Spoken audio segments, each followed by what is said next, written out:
All right, guys, today we're gonna look at day 12 math. Now, the first 1 through 8, you're just adding up to 4 digits. So, into the thousands.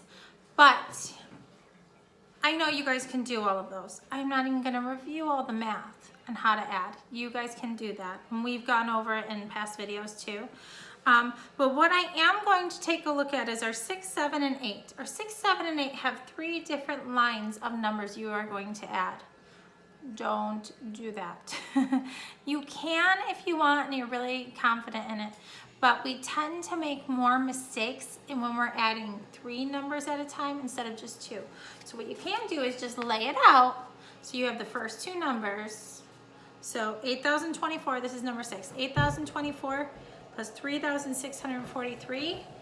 We start on our ones and add. So 4 plus 3 equals 7, 2 plus 4 equals 6, 6 plus 0 equals 6, and 8 plus 3 equals 11,000. So it's 11,667. Now I'm going to take this number and I have to add it with our third set of numbers to add there. So I'm going to put it started in the one so I'm lined up right. 6, 6, 11. So that is how it's going to look. And then we're going to finish the adding. 6 plus 7 equals 13.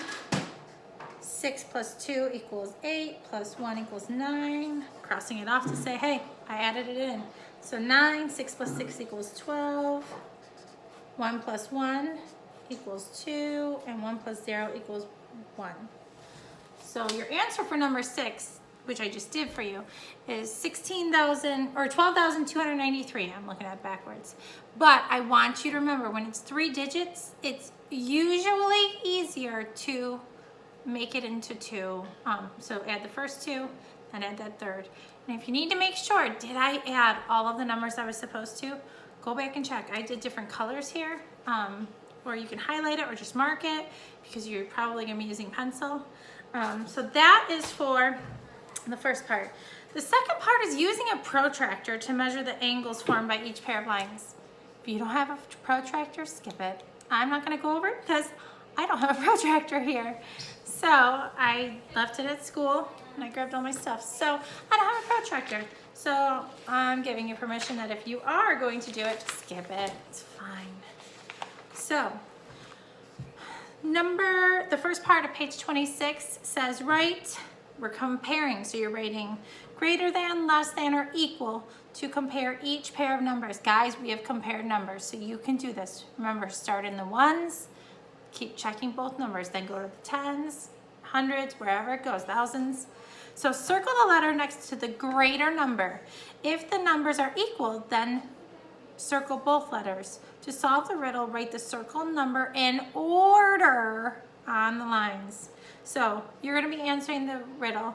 Why do baby goats know how to compare numbers? Because, which we don't usually start sentences with because, but it's a riddle. We're going to let it go.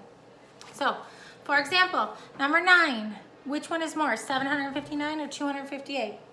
Well, you can go just check each number. So 8, 5, 7. 7 is more.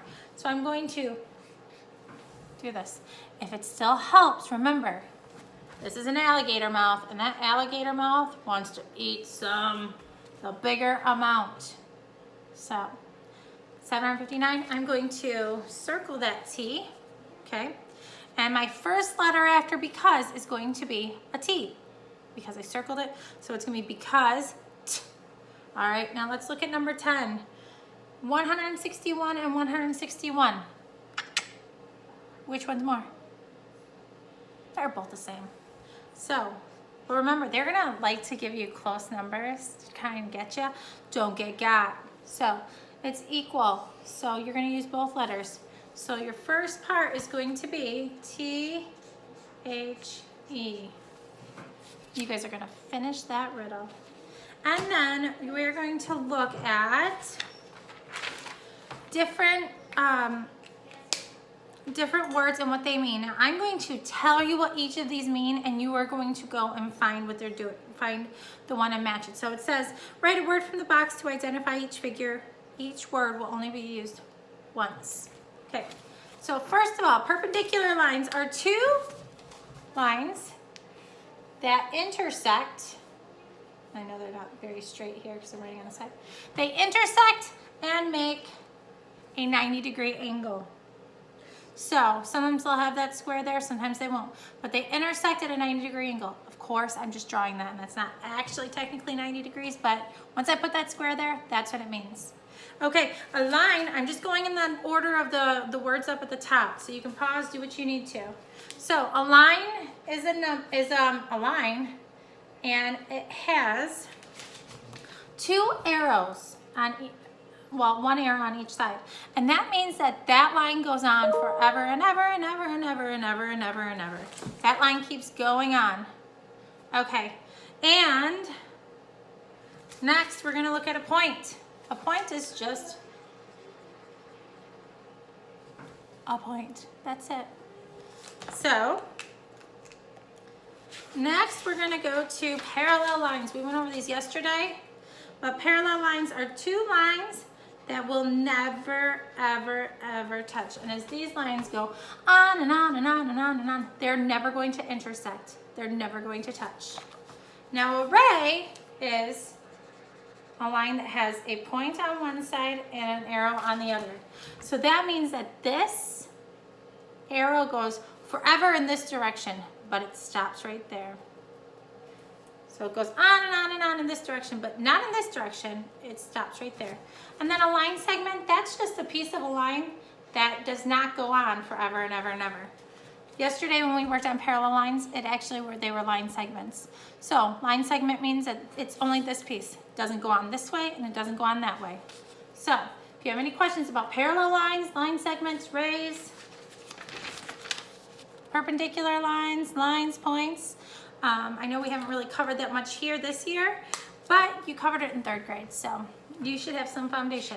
So that's it for day 12.